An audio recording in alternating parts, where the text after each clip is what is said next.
I only have 16 hours a day worth of attention, and this is trying to take that attention in energy and shift it into a bad place. Hi, and welcome to the 91 Day Success Podcast. I'm your host, Jonathan Mast, and I am thrilled today to have with me a fellow marketer, Charles Sears. Charles is, wow, he's just a wealth of knowledge. We've only recently met and just had a great conversation. I said, hey, Charles, we got to get you on the podcast and share some of these stories. And just as we were getting in prep here, we ended up going down some rabbit holes that we're going to try to continue here on the podcast. But before we do that, Charles, tell everybody just a little bit about yourself and why you're here with us today. And then we'll jump in and I'm sure have a very interesting conversation.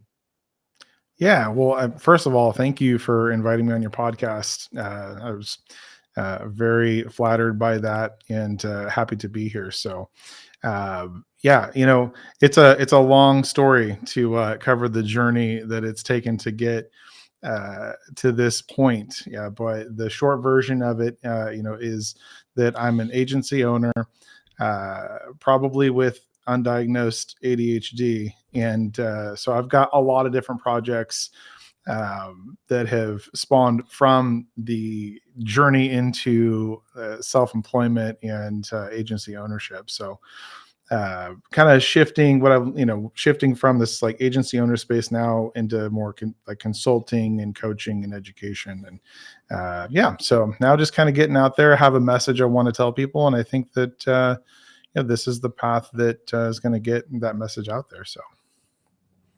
Well, fantastic. Well, I'm thrilled to have you with me today to chat and just cover all kinds of things from digital marketing to sales and coaching. And I know you and I the other day were talking about a lot of entrepreneurship and coaching opportunities. Like you, except I'm diagnosed. I got diagnosed at 43 with ADD, and boy, did that explain a whole lot. Let me tell you that. It explained a ton. My wife, I think, was more grateful about it than I am because it explained a lot to her. But anyway, we were just chatting before. Exactly. Yeah, that's what she said. She goes, oh, 20 years worth of stuff now makes sense. Anyway, we were chatting just before we pressed record. We were talking about, you'd made the comment that you're not like Elon Musk. You've got as many projects, but maybe not quite as many billions in the bank. And Sure. I was telling you a couple things about my thoughts on Elon and how excited I was when he bought Twitter, which now he's turned into X, and how my thoughts are currently is he's kind of unfortunately turned it into a garbage pile. I mean, when I go on Twitter nowadays, and I can't call it X, sorry, but when I go on Twitter nowadays, all I get is marketing messages. I don't see anybody that's not trying to sell me stuff.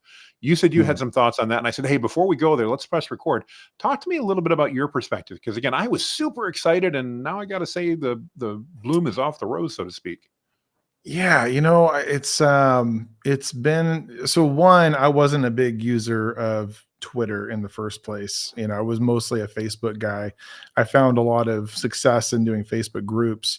And when Elon took over Twitter, I thought, okay, like maybe based on my philosophical background, I might have a little more success there now. And so when I jumped in, what I found was very similar, maybe conclusion, maybe for a different reason.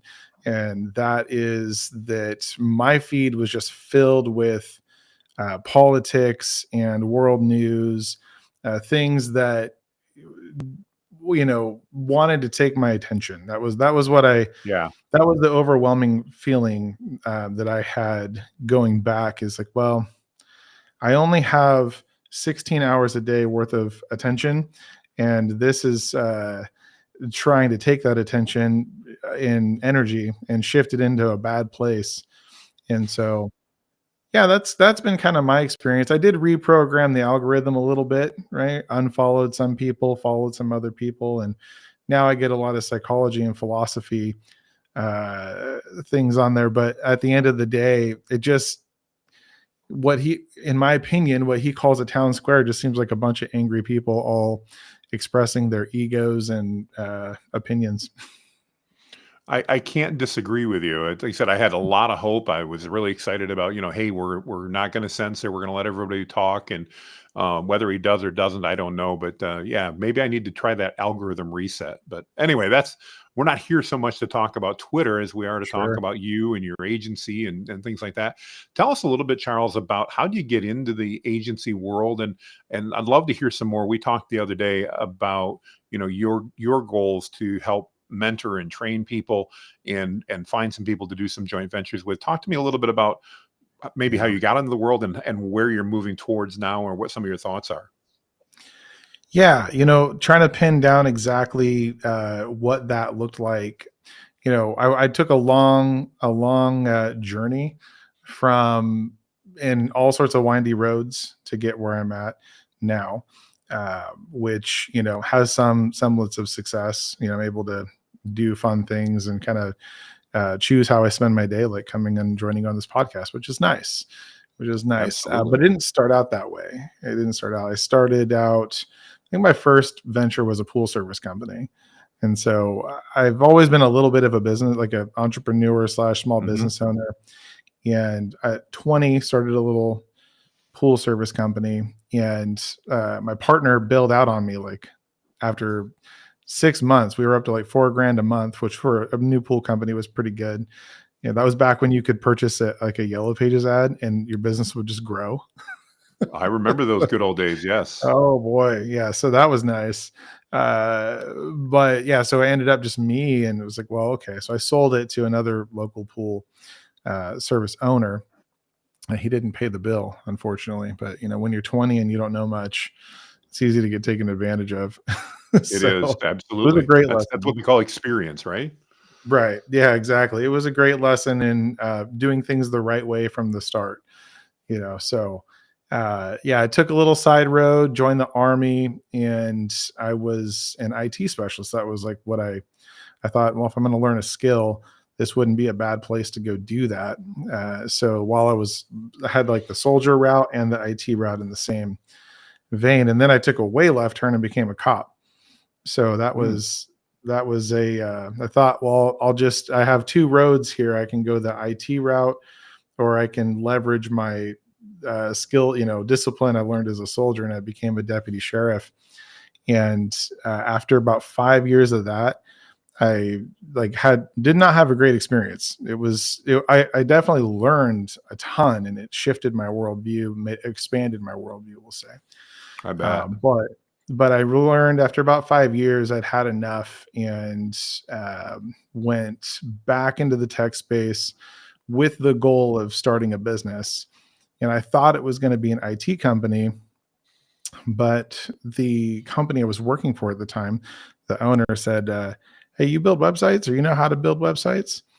And I was like, "Well, I have a team overseas that I can outsource to build websites." And he said, "Well, I have this LLC just sitting here. Why don't we do something with it?" And I was like, well, "Okay." So this kind of opportunity just sort of fell in my lap, right? It's like, I shouldn't say it fell in my lap because I was heading that direction, but I don't know if you've ever heard that phrase that it's like when opportunity knocks, you better be ready, Yep, because if you're not ready, it's going to pass you absolutely. by. Like, yeah, so that 110%. right. Right. So that was kind of the start. Ultimately I offered to buy in. I offered him, like, I think we had just sold our house and had a nice little chunk of cash. So I offered him 50 grand to buy in, and he said no. And I said, well, thanks for the time. Here's your agency. Kind of packaged up his little agency, gave it to him. It's still running, which is great. And then decided to start my own. And that was I put my 30-day notice in 2 weeks before the COVID lockdown. We call that So that, timing. whew, man, yeah, we didn't know about it. It was just like, Of hey, course. I'm going to be leaving April 1st, or March 31st will be my last day. And sure enough. And I think my wife was pregnant at the time. Yeah. So good stuff. Absolutely. Well, I mean, that I think is a great story, and one that I know we hear a lot with entrepreneurs, of the things that go right and then the things that go wrong, obviously along the way, or certainly unexpected. Right. Man, interesting way to get through that. Obviously, you've grown your agency, and I know you and I talked a bit about that the other day. But Mm, I know you've also talked that one of the things you're focused on now, in addition to that, is kind of building your own personal brand and mm, focusing on some other things. Can you share a little bit about, and as much as you're comfortable with, but kind of what next sure. steps in addition to the agency you're seeing yourself considering? Yeah, I've been fortunate. One of the things about becoming a business owner is that you find other people who either are business owners or want to become business owners. And one of the values of, or, like the added value of becoming an agency owner is that, especially if you go down the road of learning how to be a marketer, then you learn how to consult, and you find out that there are lots of people doing interesting things with their business. And so along this journey, I've been able to help, say, like over 200 like businesses that weren't agencies, and then also help a few people start their own agencies. And I've learned that I love teaching. I love helping Mm, people uh, be successful, and in that helping others, that allows me to be successful and do the things that I want to do, right? Which, I don't have big aspirations of being an Elon Musk a level character in this game, but I do enjoy helping people, and I like having the freedom to cast my own vision and execute that. So it kind of gives me both of those things. So when you say next steps, my path where I'm heading, and hoping to gain a little more traction now, is in helping others understand some core philosophies that are going to help them start their own, track their own path.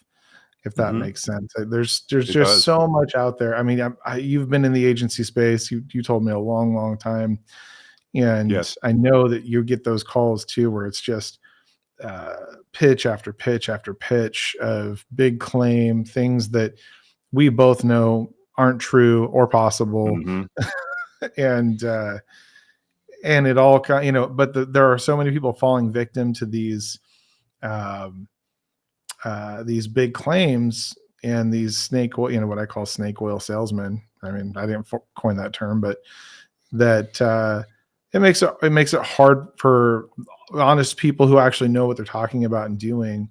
And so, yeah, my message is, to get out there and teach people about community, trust building, and how those things relate to building a business. Well, I think that's interesting. You're absolutely right. I mean, I'm sure we both get pitched literally dozens of times today. I can't even count how many people this morning I've already told, "Leave me alone, I'm busy," because they're popping up in my messenger. And I think my favorite response not is, um, "Are you there? Are you there?" And I'm like, "If I'm interested in your services, I'll let you know." And then I was chatting with one guy this morning who had pitched me on, of course, he has the best possible lead generation tool, and I Oh boy. felt like engaging for whatever reason was a waste of Sure. my time. And I'm Mm, like, you don't even know who my audience is. How can you tell me you've got the best lead generation tool? And he finally came back and he says, "Well, I did go look at your website." And I'm like, "Okay, so you just did that after I told you didn't know who I was and what?" And then he's like, "But I'll do this for you." And I'm like, I don't want visits." He was pitching, internet traffic, web traffic, and I'm oh, like, traffic. Yeah. I don't. He's, "I'll send you 2,000 visitors to your website." And I'm like, "So if they're the wrong people, I don't care." Right. And Right. literally 5 minutes go by, and he's like, "Are you there?" And I'm like, "Oh my gosh, I gotta go." Yeah. Never mind, block you. But yeah, I think we've all experienced that. We've all been through that. Based on your Right. experience, we have a lot of digital agency owners that watch the podcast, a lot of entrepreneurs Hmm, and business people. From sure. your perspective, having walked through that, Charles, what are some just maybe the base recommendations you would have for somebody looking to grow and build their business, knowing your business acumen, Mm, your experience, your digital marketing experience? Not a litany, but if you had two or three tips and said, "Hey, these are the things you need to be focused on," what might you share with our audience that they could do mm. to really focus on growing their business? Gosh, I would say and I'm still learning too. I'm still learning in a lot of different ways. I look at things like there are people who know more than me, and there are people who know less than me. And so I just try to think of what am I learning right now that's so important? What have I learned over time? The first thing that I started doing, I think that I could really attribute to my success, the level that I've achieved at least, is that I don't try to do everything myself. That was, I didn't start, even though I've got almost 20 years in tech and I know how to build websites and I know how to rank websites. I know how to run ads, all that fun stuff. I knew going in that I needed to learn and then I needed to delegate. And so I started from day one with an outsourced website agency, and where they were pricing it in such a way that I could earn typically between 2 to 3 times whatever my costs were in selling a website. So if I'd sell a website, or I'd sell a website and it would cost me somewhere between $600 and $1,200, and I could sell that same website for $3,600 to $5,200. And so Mhm. I had a pretty good spread. And the big thing there was just knowing that I could rely on that resource to ensure I had the capacity to do the thing that I was selling. That was a big help in being confident enough to pitch a service to someone, is saying not only do I know how this can help you, but I'm also confident in my ability to fulfill it because of the team that I have. And so I'll just expand on that one additional piece, which is Please. that so many people that I talk to, especially new business owners, particularly people who are just thinking about business or just started out, is they are so afraid to spend money and lose it. Mm. And I think that that is a good, it's not necessarily a bad thing. I've probably Mhm. spent way more money than I should have on projects I shouldn't have been working Been on. there, But yeah. but at the same time, you know, because I was willing to take the risk, I learned the lesson. And it's the same thing when you're outsourcing. You might have to spend a few $100s to find out that someone sucks. That's just the hard Mhm. truth. You might have to go through 5 or 6 developers, but in that time, not only are you learning what to look for, but also, you're finding a resource that's going to give you the capacity to earn. So, I think so delegation, right? Mhm. Delegation and not having to be the guy doing the job. And then, maybe being willing to risk money to save time. And I think the third, obviously I'm now learning different things than I learned back then, but I think one of the things that helped me early on was this concept of good enough. Mhm. Um, Perfection is the enemy of progress. I love those little sayings. Mm. I don't say them to Yes. myself. I just, for my little way of saying it is, it's good enough, meaning it's going to have the intended impact or benefit that I originally sold the client. So, if something's just a little off, or maybe they don't do quite as good of a job as I would have done, I don't care about that. I care about, what did I sell the client, and are they getting that thing from this, and does it meet the standard that I need it to meet in order to do that? And Mm. we can work on the rest. So That makes sense. yeah, that was a big, now my guys build websites better than I do, which is great. And but it took maybe hiring someone who was at 20 to 30% of my capacity to, 2 years later, now he's at my capacity, if not better. And he's actually become a manager, and now he's got guys working for him that are, 20 to 30%, well, maybe a little higher than that now. But point being is I was able to mold him into like a mini version of me, and now I can come do these things while he's running the business, at least 80% of it. That makes sense. That makes a lot of sense. As you know, one of the articles I was reading or comments, maybe video I was reading last night, might have been a discussion you and I were having. I don't think so though. Was talking about how the other thing you mentioned, people being fearful of spending money and losing money, and there's a Mm, risk reward ratio that goes with that.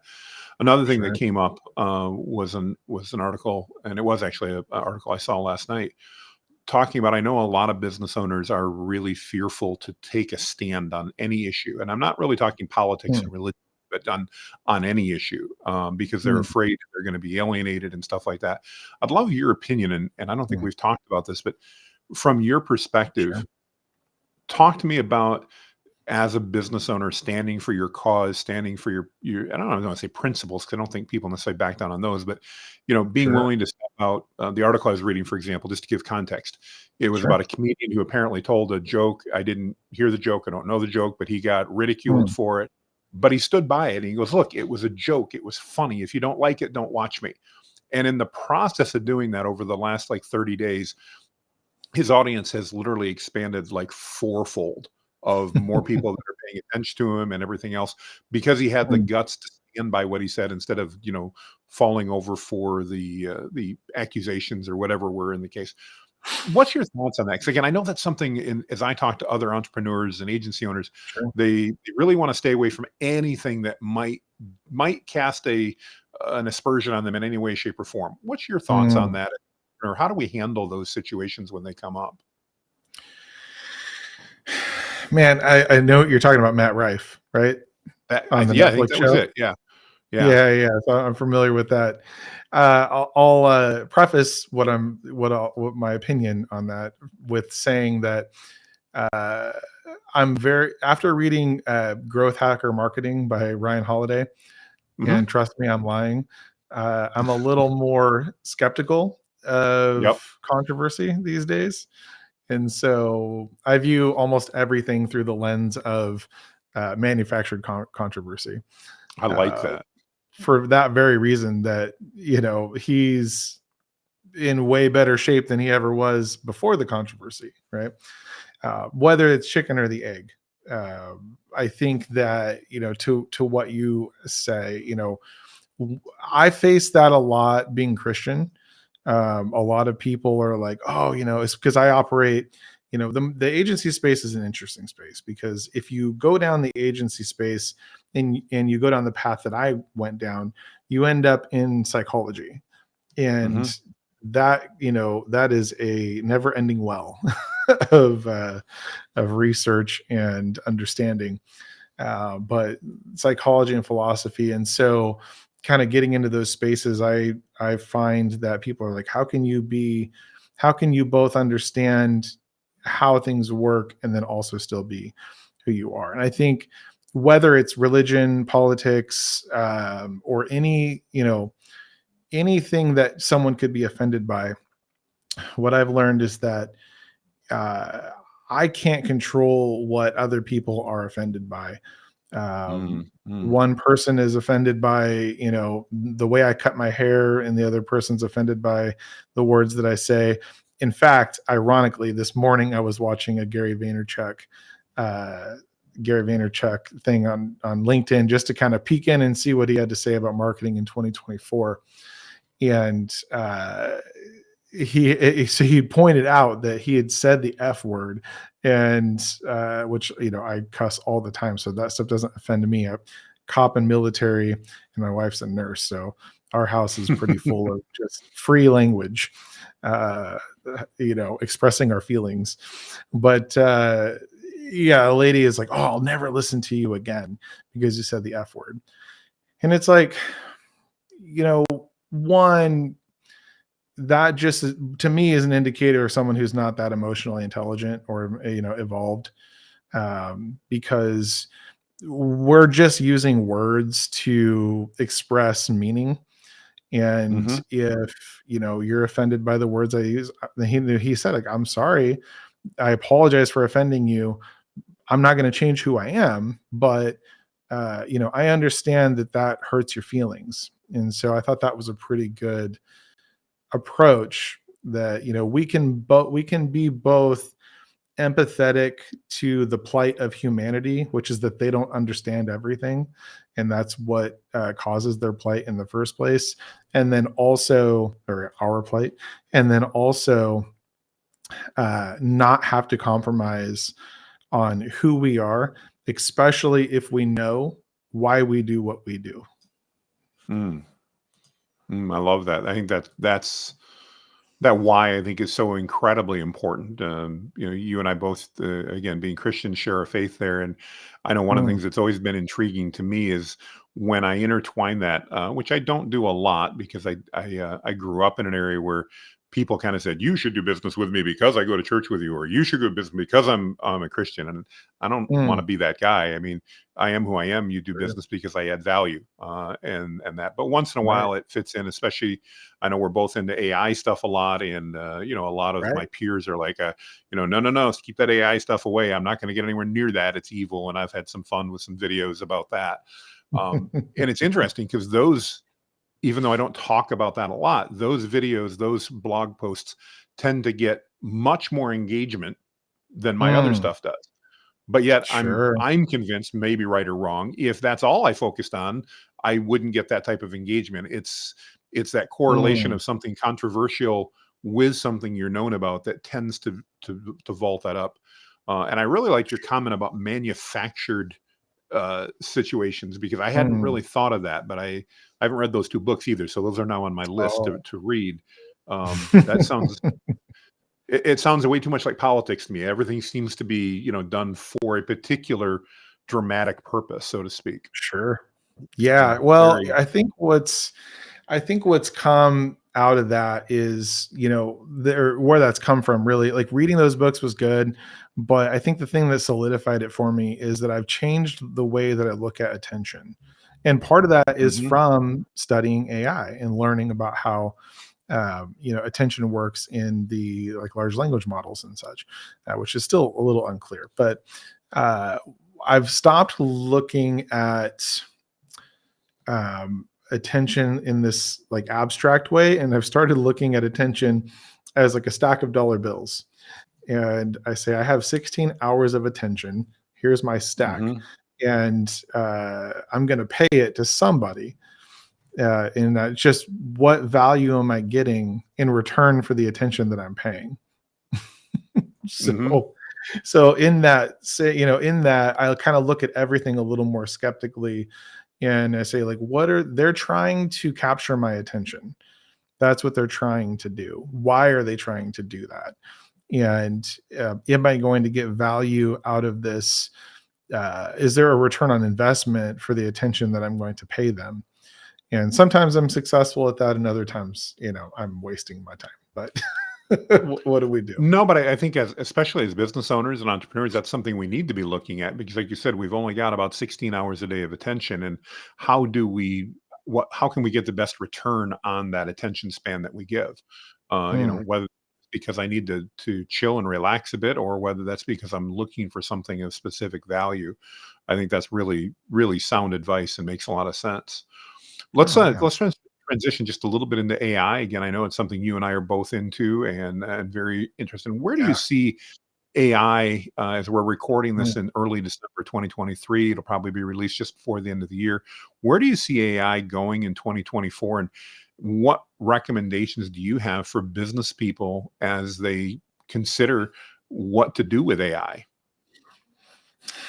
Hmm. I have delved into the idea of consulting for businesses with AI, and I've even been approached a couple times about it. And I've kind of steered away from it just a little bit.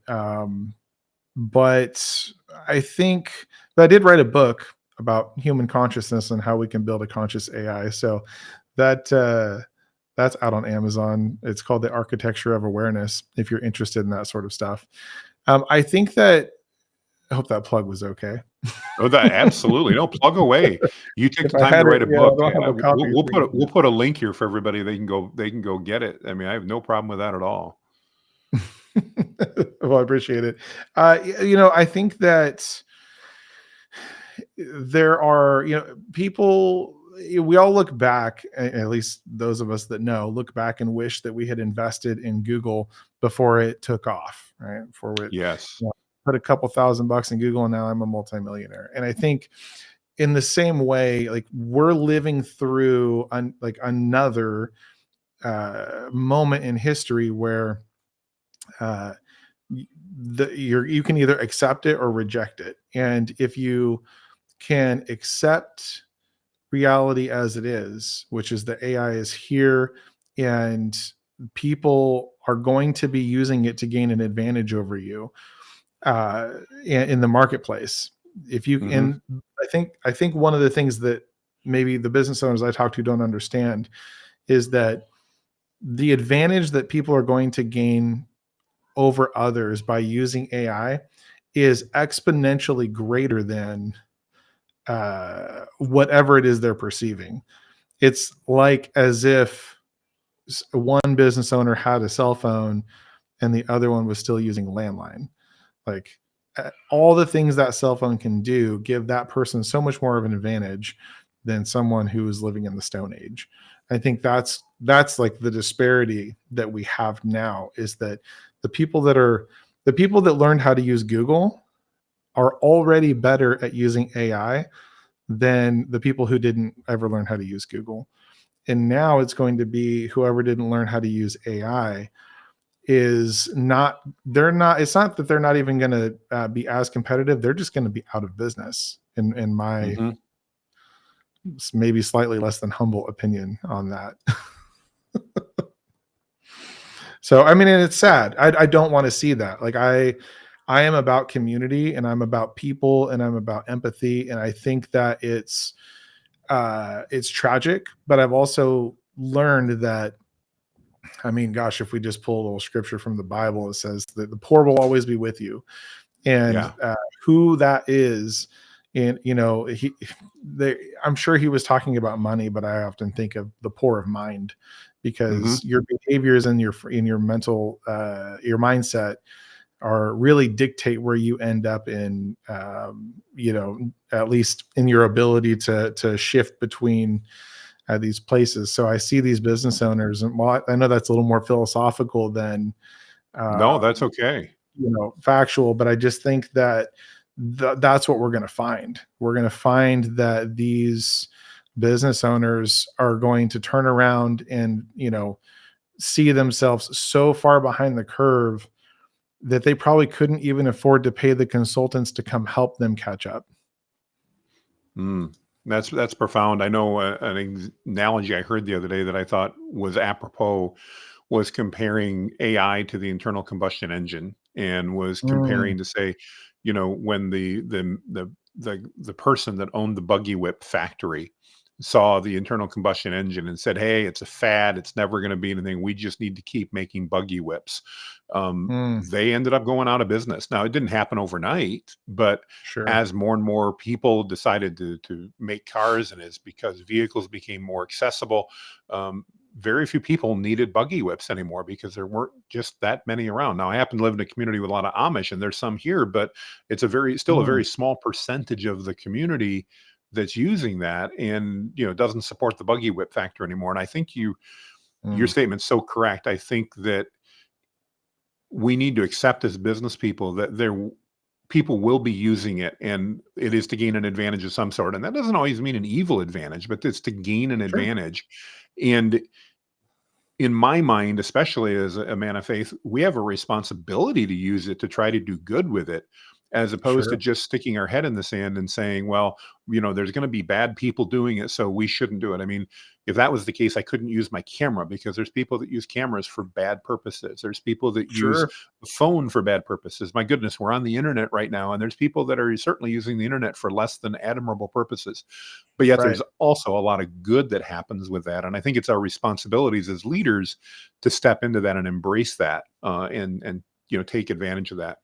So that leads to an obvious Sure. question on my part, at least, maybe not for everybody else, but is it too late already? Is it too late to get involved in your Mm. mind? I don't claim to be an expert on like the shift in culture, but I don't think so. I don't think it's too. I think we're we're still in the very, very early stages. Um, back to my skepticism, I learned a long time ago that video games that are released today started development like 10 years ago. And they, Mhm. these guys, they have release schedules. And so we kind of know, like, okay, well, based on technology, where things are going. And I kind of have that same sense about AI. Like, I know that um we made significant advancements from 2015 till now, but AI has been around since the 1950s, and most people just weren't aware of it. So Right. you can go back. There was the very first AI machine, at least from what I've researched and read. I can't remember the name of it right now. It was named after like an old Greek hero or Norse hero or something like that. But it was a mouse, and they put a mouse in a track, and the mouse had to find its way through the maze. And what they did was they built a computer underneath the maze and an AI system, and then the AI system had to learn and adapt so that the mouse could make it through the maze. And they did that back in like the early or maybe mid 1950s. So AI has been around a long, long time, and it's just now becoming more publicly accessible. And I Mm. think, you say, is it too late? No, I think that even now, when we hear about these AI safety conferences and groups of people that are being put together to kind of guide this, I think what we're going to see is like a timed release. Or we'll Mhm. see. I don't know. Maybe it can hit. I just don't think we can predict exactly what AI is going to mean over a short or long amount of time. Like, it could be that robots are sitting in human chairs next year and doing the work of some people. Obviously, it takes 5 to 10 years for like industry maturity. But I think that if you're not already preparing, if you're not thinking about it, at least today would be the day to start getting involved for sure. Oh, it reminds me of something my grandfather used to say, and I remember him telling me as a child, the best time to plant a tree was 20 years ago. The next best time to plant a tree is today. And I certainly think that's the case with AI. Would it have Mm, been better to have started earlier? I think a lot of us probably have and didn't know it. I mean, I can't believe how many sure. business people I talk to when I say, have you ever used a tool like Grammarly or a grammar checker or a spell checker? And they're like, well, yeah. And Mm, I'm like, well, that is in its own way AI. It's right. artificial intelligence helping you write better. Now, we've certainly moved Sure. beyond that and things, but it is, I think a lot of us have been using that for a long time and have been buying into some of the hype. I know I'm personally really excited for what's happening. Being ADD, I love the speed of change that's going on right now. It's very enthralling, and I Sure. find Yeah. that even my current agency is built largely on using AI tools to deliver Mm, better value to our clients ultimately. And I think that's exciting from where I'm sitting, even though I'll readily admit I'm very biased in that respect. So, sure. Yeah. When you well, can earn money. And yeah, I think that's the resistance. The resistance is that, what are people doing? You know, I was just talking to my wife about this yesterday. We did a little day trip down to Universal Studios, and just sitting there, people watching for a few minutes. And so, it's interesting because, like, all these people are at Universal Studios. They're all here having a similar experience, but it's a very subjective experience in that they're mm, all trying to accomplish basically the same thing, but the way that they're going about it is different. And I think, like, as we get older, this is what we find, is that we're all really just trying to do the same thing. It's just how we perceive um, the right way to do those things is different. And hmm you wake up in the morning, you put your pants on, you take them off, and you go to bed. And what happens yep, in between those 8 hours is not that much different than what everybody else is doing. It's maybe slightly different, but I think the what's going on upstairs is mostly what's different. And I think the resistance to AI is that people are afraid. They're afraid Mhm. that they're going to lose their jobs. They're afraid that they're going to lose their place in society, and that fear, that mindset is what's holding them back in the first place, and it's going to continue to hold them back in the long term if they can't grasp this concept that community is not going away. Your place in community is only going away the longer you stay in fear of something. And if you want to take your place amongst the people that are moving along, then it's time to get started now and start learning and put aside your fear of what's coming because it's here. And now it's time to start moving. No, I think that's very profound and I think very, very accurate. Well, as we move forward here, one of the things that you may have realized is the name of our podcast, and I didn't prep you for this at all, so I'm going to throw one on you here, Charles. The name of the podcast is 91 Day Success Podcast, and I love to ask our Mm, guests very simply, in especially in today's society with things where they are, a lot of people are thinking about starting side gigs, maybe starting something new, a new sure. side hustle. If you were to either you're on your own or to give advice to somebody that wanted to start a new business and they had $1,000 and the Mm, goal was, and that's for the business, don't they didn't have to worry about living expenses and that, but the goal was mm, to create a business that was generating $10,000 a month within the first 91 days or 3 months. mm, What things would and you can pick any industry you want, doesn't really matter, but what advice would you give? Or if you wanted to do it yourself, what might you do in the first mm. 91 days to build a business that could generate that type of revenue on an ongoing basis, hopefully, after just 91 days? Any Sure. thoughts? Yeah. And I know I'm putting you on the Well, spot here, so I apologize. yeah, no, no, it's fine. There are all these TV shows about like, what would you do if you were in this spot? And Mm, but you're saying your bills are paid, so that's great. If your bills are yep. paid and you don't have that fear, and it's just time. I think I will say this, and I know this from personal experience and experience with business partners, is that when you don't have that fear, you don't have the same drive. So, Good point. and without that drive, it's very, very hard to get clarity on direction. One of the things that made the biggest difference in starting my agency and being successful was jumping both feet in and really not having an option. Like I did have a spouse that worked, which was helpful, but it did not pay all the bills. So it was get this thing done very quickly. And we did successfully reach, I think within 90 days, we were up to 8 grand a month. So if I'm looking back now, I knew less than I do now, but the $1,000, I would probably put that away and I'd spend as little of it as possible because you don't need a whole bunch of money to make $10,000 a month. If I didn't have the skill set, and I might do it anyway, but I would go to Fiverr first and I would build a Hmm. brand. So for me, I would start an agency because I'm a tech guy and I'm also a marketing guy. So I would start an agency. But it doesn't have to be an agency. Anything, I'll kind of, I'll repeat what someone told me that made the big difference. I had started a pool service company. I had started a and sold the pool service company. I had started a photography business that made a little bit of money. I had started a firearms business, and it just was really that was tough.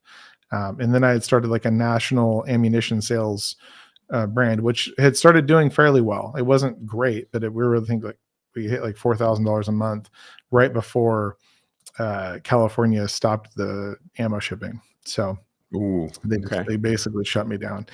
Yeah, that was rough. That was rough. So did that, and then I've done like quite a few things, and this is the advice I got. I walked into a print shop and I was talking to the owner, and I said, Harold, like, how do you do it, man? You've done so well for yourself. And he's from Jersey, and he goes, Charles, He goes, "What is it you sell?" He said, "Firearms." He said, how much do you make on a sell of a firearm?" And it's like, "Oh, I make about, 15 to $50, just kind of depending on the situation." He goes, "Okay, well," he's like, "how many of those firearms do you need to sell to feed your family?" And I was like, "Well, a lot." A lot. And and he said, "Well, I sell one sign." He was a sign factory. I sell one sign, and it costs me maybe $1,500 to put up with labor and materials, and I make about 4 grand, like 3 to 4 grand. So he's like, "How many of those do you think I need to sell to feed my family?" And that shifted my mindset. He's like, "Sell things with bigger profit margins." So, while the tech world comes easy to me, anyone could do that very same thing if they can find, or they have a skill set that will allow them to, earn that kind of profit margin. And Hmm. I will preface the rest of this with saying that one of the biggest challenges that we have in the marketing space is that too many people who don't have skill sets are jumping into the market and not understanding anything about it. So stick to your skill set or go learn one quickly. Go learn one. Yes.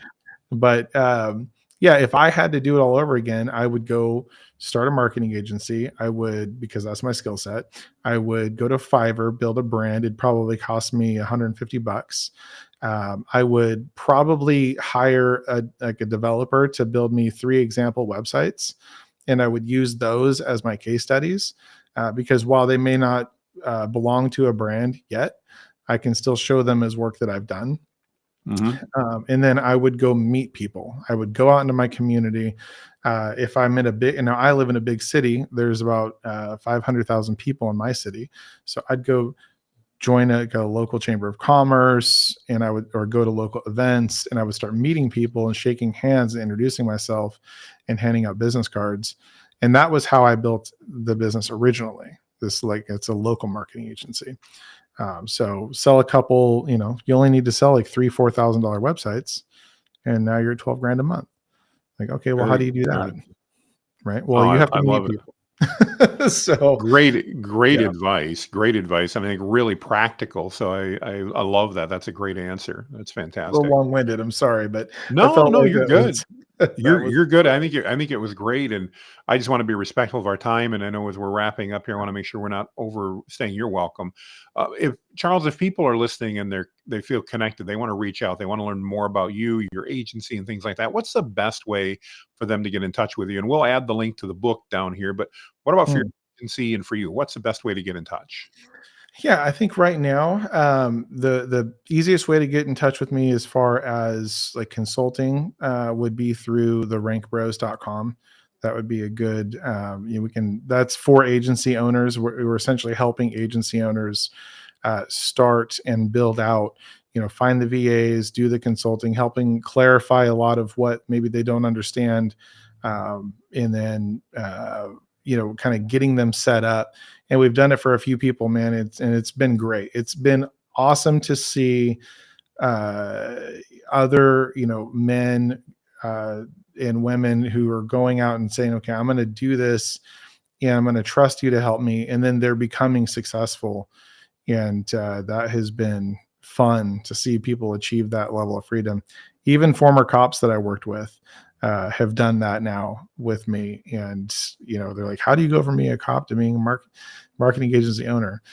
But they're doing it. And so yeah, if you're looking for that kind of help, if you'd like to understand a little bit more about business, where to go with that, and you're not sure exactly what the right steps to take are, then yeah, through the Rank Bros for sure, reach out, and we will help guide you through that process.